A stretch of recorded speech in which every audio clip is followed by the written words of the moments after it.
Hey, this is JA, or you can call me James with Sakred Gaming, bringing you some Destiny PvP action. I'm not going to talk about this gameplay at all. Instead, I wanted to share a picture that when I saw it had a huge impact on my life. Now, I was actually reminded of this picture, kind of had forgotten about it, but I was reminded from one of my previous date nights with my wife. Every Thursday night we get together and we'll rent a movie sometimes we'll go out and we can get a babysitter. Sometimes we'll just do different things. That's like our set night to just hang out together though. But this particular time we were going to rent a movie and it was her turn to pick out the movie. So of course we went to the place where you get the DVDs and everything like that, and she picked out a Reese Witherspoon movie. It seems like every time we have date night and it's her turn to pick out a movie, we always get a Reese Witherspoon movie, which I'm not going to knock that or anything like that because usually I like them. But the movie she picked out was called A Good Lie, and it actually chronicles these Sudanese refugees that get resettled to America. Now, if you don't know anything about these Sudanese refugees or this movie or anything like that, back in the 80s and all the way up until the early 2000s, there was a second civil war in Sudan. And it was pretty atrocious what happened in this civil war. I mean, I think 2 million people ended up getting killed, whether from the fighting or from the famines that happened afterwards.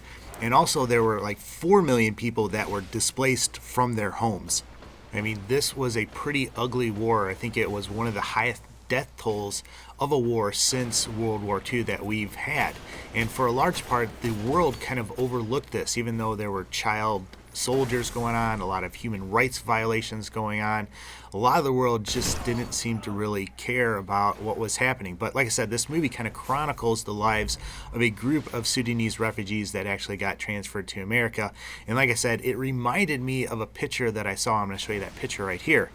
But here's a picture, and this was actually taken in the early 90s while this second civil war was going on. And as you can see, it's a pretty rough picture. I mean, here is a little girl, skin and bones. She's on her knees, face down, and she is trying, the story is she's trying to get to a camp in order to get some food. And obviously there's this vulture sitting right behind her and just waiting for her to die. And I tell you what, when I saw this picture, man, a lot of emotions came into my head and everything like that. I wondered what happened to her, and I wondered what was going on, and got me looking into this. But I found out that this picture was taken by a guy named Kevin Carter, and he actually won a Pulitzer Prize for it in 1994. And this photographer felt like the world was kind of overlooking this, so he wanted to shed some light on what was going on. Now, a few months after he won the Pulitzer Prize, he ended up killing himself. And I don't know what role this or the things that he saw had in playing into that, but that's a whole nother story.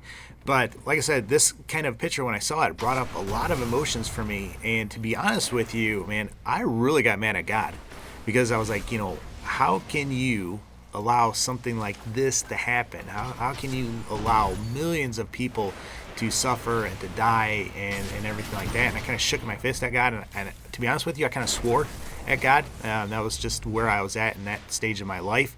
And I remember clear as day, though, God responded back and he said, "What are you doing about this? Here, you're supposed to be my follower. You're supposed to be carrying on my work." And, God said, when Christ was here, he clothed people, he healed people, he fought injustice. And he said, what are you doing? What is the church doing? The church is supposed to carry on the work of Christ. And he said, my church is ignoring a lot of these things and they're not doing anything, and you're not doing anything about it. And that hit me. So I started to think about it, started to pray about it, and I was like, Lord, what in the world can I do? Well, not too much longer after this, amazing how God lines things up, but I went to a Christian concert, and at this Christian concert, there was this organization called Compassion International, and they were passing out these little packets where you could actually sponsor a kid and you could help them get out of poverty. You could feed them, clothe them, send them to school, and help them become a productive member of their society. And I was like, oh man, here's a way that I can make a difference in one person's life. So I started to think about it, but I was looking at the commitment. It's a monthly commitment. Kind of scared me. My finances were pretty tight. And of course, I started having that conversation again with God. I'm like, Lord, I'd like to do this, but I don't know if I can swing this. And I started to pray, Lord, if you could help me make some more money, I would love to go ahead and do this. And he right away responded back to me. It's amazing how fast he does this. But he's like, you know what? Instead of, praying that you make more money, why don't you pray that you just be a better steward with the money that you have? And so once again, that got me thinking. I started to look at some purchases in my life. In fact, at that time, I was wearing Air Jordans. I used to always, every year, buy a pair of Air Jordans because I love Michael Jordan. And those shoes, though, were $130 at that time. And that's a lot of money back in the 90s and everything like that. So that got me thinking, I could probably be a little bit more frugal with the shoes that I was buying. And not too much longer after that, I ended up doing my mom's taxes. And at this time, I was giving 10% of my income away to church and to some other charities. And I was feeling pretty darn good about myself, feeling good about hitting that 10% number. And I did my mom's taxes. I was giving 10% away, making about $40,000 at that time. And I did my mom's taxes. She was making $25,000 a year, and she was giving 25% of her income away. She actually gave more money away than I did, and she was making $15,000 less. So right then and there, that cemented it home that I could be doing a much better job with my money. So I started to really evaluate some things and cut back. I ended up sponsoring a kid, and I've continued to do that all the way to present. I think I'm on my third kid right now, and I love sponsoring kids. And I want to encourage you to check out Compassion International. It's a great organization, very trustworthy. It's always ranked really high. But maybe scale some things back and sponsor a kid, or look for something else, some other cause out there where you feel like an injustice is happening, and get involved in that and make a difference. Quit praying too. Like I used to pray, Lord, I wish I made more money. Quit praying that. In fact, just start praying, Lord, help me to be better with the money that I am entrusted to, and get away from that 10%. There are some people that cannot afford to give 10% a year. They're single parents trying to raise their kids and everything like that. There are some people that think they can't afford that 10% because they're making poor choices like I was doing with my money. And then there's people that can afford to give a lot more money than 10%. The Bible says, we should give what we are able to give. So I want to encourage you to take a look inward at your giving and what you spend your money on, and see if you can make some better choices, because you can make a difference in one person's life. Think about how huge that is. And today, I love to give to different charities, and it's much more rewarding than spending $130 on some Air Jordans and everything like that. I still have a long way to go. Man, I'm not going to sit here and pretend like I am the best steward with my money, because I'm spending $500 on an Xbox One and doing different things like that, and I could be doing a much better job, but it's an ongoing thing. Just don't get happy with where you're at.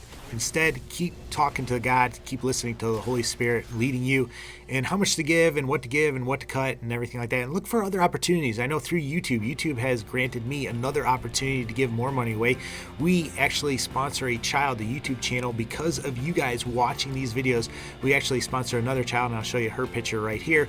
But we sponsor her, and we're making a difference. I also contribute regularly to an End It campaign that ends human trafficking, or fights to end human trafficking. Then the months that more money comes in, I'm able to give to things like Prison Fellowship and Voice of the Martyrs and other things like that. So I want to encourage you, get creative, take a good look at where you're at, and look beyond your own self and your own selfishness. So that's something that I still need to work on. I'm talking about what I'm doing and everything like that, but I have a long ways to go. I'm a very selfish person, and I like to hoard money and just kind of do that. But the more I give away, I think the more that bondage is broken in my own life.